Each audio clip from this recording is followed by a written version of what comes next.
Remember when American Idol was a cultural phenomenon? When winning actually meant becoming a superstar? The auditions were exciting. The judges were brutally honest. I don't want to be rude, but you could be the worst singer in New York.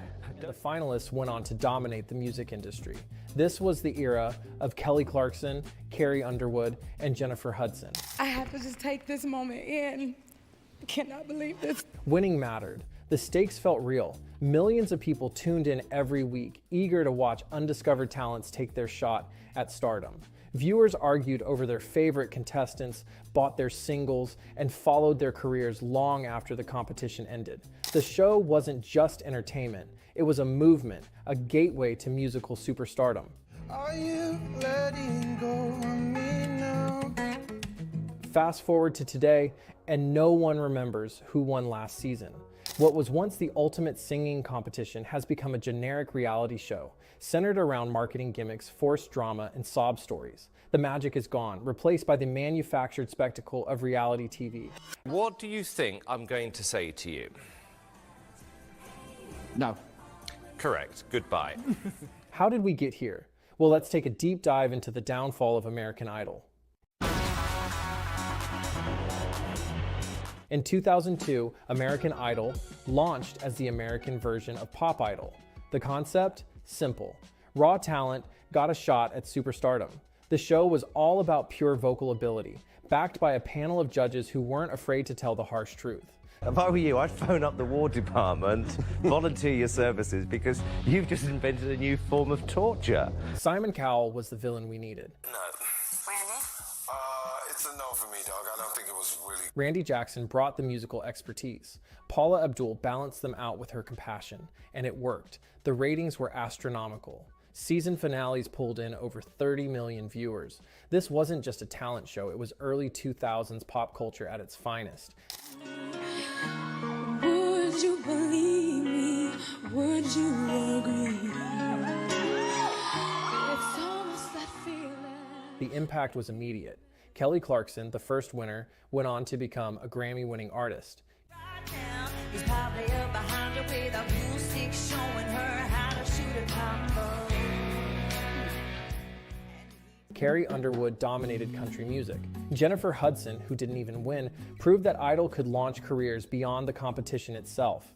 Record deals, stadium tours, and chart-topping hits followed. Winning American Idol meant something. Even runners-up like Clay Aiken, Adam Lambert, and Chris Daughtry found lasting success in the industry. For nearly a decade, American Idol set the gold standard for talent competitions.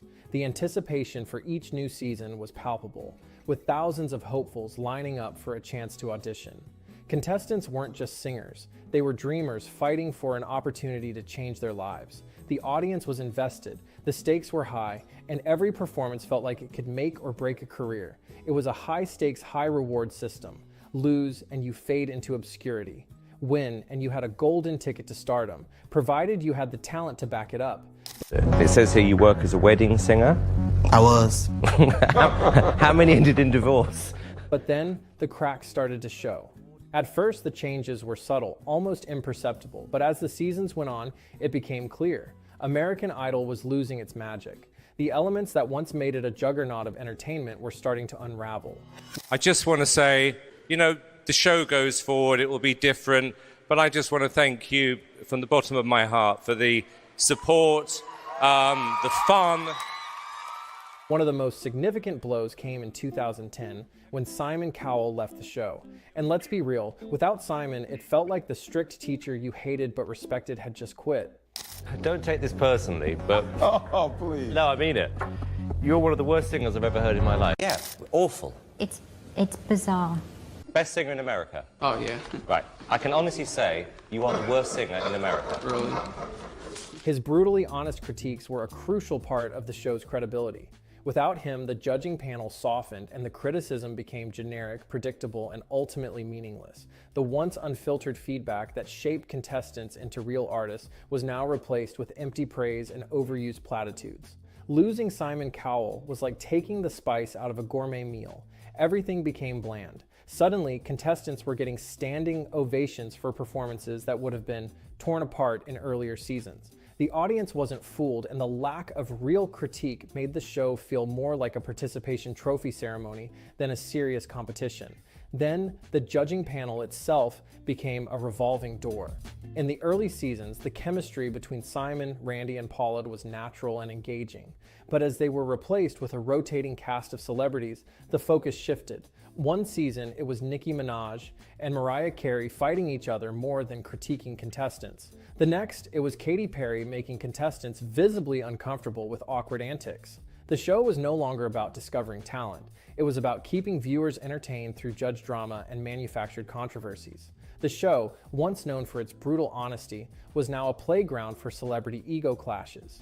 Viewers who tuned in for music were instead treated to bickering judges and over-the-top theatrics. It was no longer about who could sing. It was about who could generate the most headlines. And then came the sob stories. In the golden years of Idol, talent spoke for itself. If you could sing, you had a shot. But somewhere along the way, the show became more about who had the most tragic backstory. Contestants were no longer just performing. They were selling a narrative. And suddenly, it was less about vocal ability and more about emotional manipulation. Producers realized audiences loved an underdog, so they leaned into it, hard. Soon, every contestant had a heartbreaking story to tell, making the competition feel less like a talent show and more like a reality TV soap opera. It was no longer about hitting the right notes. It was about hitting the audience in the feels. The formula became predictable. The quiet contestant with a tragic past would get a standing ovation. The judges would shed a few tears, and social media would buzz with sympathy. The problem? Audiences started seeing through the act. As these elements took over, something crucial was lost: authenticity. American Idol was no longer the pure talent showcase it had once been.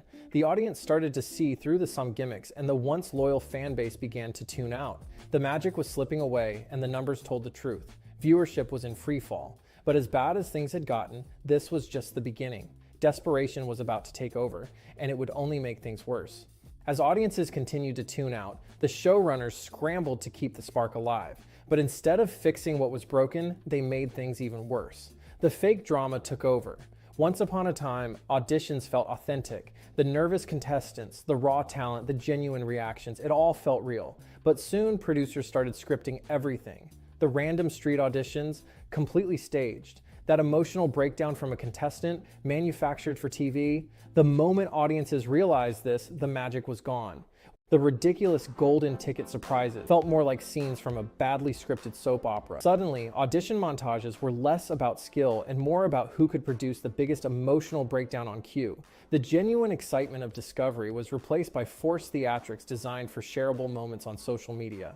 Then there were the judges who thought they were the stars. The whole Nicki Minaj versus Mariah Carey feud, it got more headlines than the actual contestants. When Katy Perry kissed an unwilling contestant on the lips, people started questioning the whole vibe of the show. The contestants, the ones who were supposed to be the focus, became secondary to the on-screen antics of the celebrity panel. The format also became painfully predictable. The token joke contestant made it through a round or two for comedic relief. The shocking elimination moment was pre-engineered for Twitter reactions. The contestant with the tragic backstory was guaranteed a deep run, regardless of their actual talent. With every manufactured moment, the heart of the competition faded. And without a real competition, what was even the point of winning? The biggest issue: the winners no longer mattered. Can you name a single winner from the past 10 years? Exactly. The last real breakout star? Maybe Philip Phillips in 2012. Since then, the show has produced a long line of, well, people who disappear after the finale. In its early seasons, winning meant a guaranteed successful career. Now, the winners struggle to stay relevant. The music industry has changed, and winning a TV show no longer translates to long-term success. Record labels aren't investing in these winners the way they used to, and the result is a series of forgettable champions. Even worse, many of these winners are abandoned almost immediately. The show's producers once had a vested interest in ensuring their champions became household names. Now, winning American Idol is akin to getting a participation trophy. Nice in theory, but ultimately meaningless. It's like watching an athlete win a gold medal, only to be told they now have to find their own way home. No support, no investment, just a quick handshake and a good luck out there. So what's left? A show with no real impact on the music industry. Everything is predictable. The auditions will feature a tragic story, the judges will fake a disagreement, and the finale will have someone singing a generic power ballad. There's no real excitement, no feeling that we're watching the rise of a future icon. Audiences have caught on, and the numbers show it. Ratings have plummeted. At its peak, the show pulled in over 30 million viewers. Now, they struggle to get 5 million. It's like watching a relic from a bygone era struggle to remain relevant in an age where talent discovery happens on TikTok and YouTube. And worst of all, it's a joke online. People don't take it seriously anymore. The only time it goes viral is when a cringe-worthy audition circulates on TikTok. The internet isn't talking about the talent, it's making fun of the show itself. Memes flood Twitter whenever a judge makes an over-the-top reaction to a mediocre performance. TikTok is filled with clips of contestants who clearly shouldn't have made it past auditions, yet did because they had a good sob story. The audience is no longer emotionally invested. They're laughing at it like it's a parody of itself. There was a time when people debated who would win, who had the best voice, who deserved the title. Now, the show barely sparks discussion outside of niche fan communities. It's lost its cultural significance. Another problem? The Voice and America's Got Talent came along and stole whatever Thunder Idol had left. These shows, while not perfect, offered something fresh, unique formats, exciting twists, and a more modern approach to music discovery. Meanwhile, American Idol kept clinging to the same tired formula, hoping nostalgia would be enough to keep it afloat. And here's the kicker. The Voice doesn't even produce stars, yet it still manages to be more entertaining. Why? Because it leans into what it is, a flashy spectacle that doesn't take itself too seriously. American Idol, on the other hand, still acts like it's launching the next Whitney Houston. I see American Idol and I see you, but I see you winning American Idol if you want.